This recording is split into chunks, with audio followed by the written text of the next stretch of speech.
बांसुरी का विरह, राधा कृष्ण इमोशनल स्टोरी। वृंदावन की वह संध्या थी जब सूरज धीरे धीरे नीले आसमान के पीछे छिप रहा था। यमुना के जल में सुनहरी किरणें चमक रही थी और हवा में एक अजीब सी शांति थी। बस कहीं दूर से कृष्ण की बांसुरी की मधुर धुन गूंज रही थी। वह धुन ऐसी थी कि जिसे सुनकर पेड़ झूम उठते, पक्षी अपने गीत रोक देते और हवा भी ठहर जाती। पर उस दिन बांसुरी की धुन में एक अजीब सा दर्द था, एक विरह, एक बिछड़ने की टीस। राधा ने वह सुर सुना और अनजाने ही यमुना किनारे चली आईं। उनकी आंखों में आंसू थे, पर होठों पर हल्की मुस्कान, क्योंकि वे जानती थी आज उनका श्याम उनसे दूर जाने वाले हैं। कृष्ण चुपचाप खड़े थे, हाथों में वही बांसुरी थी जो हर रात प्रेम का गीत गाती थी। धीरे धीरे उन्होंने राधा की ओर कदम बढ़ाए। दोनों की आंखें मिली और बिना कुछ कहे भी सब कुछ कह दिया गया। कृष्ण ने कहा, राधे, अब मुझे जाना होगा।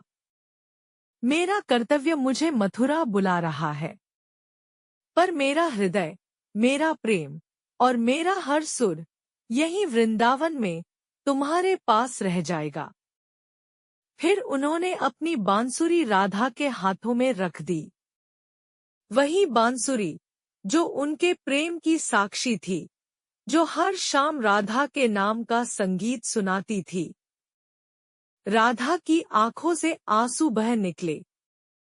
उन्होंने बांसुरी को अपने सीने से लगा लिया और बोली, कान्हा, अब यह बांसुरी कैसे बजेगी जब आप ही नहीं होंगे। कृष्ण मुस्कुराए, उनकी आंखों में हल्की नमी थी।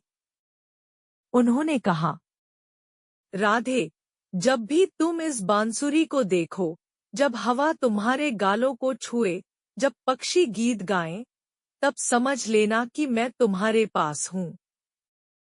क्योंकि प्रेम कभी खत्म नहीं होता, वह बस रूप बदलता है।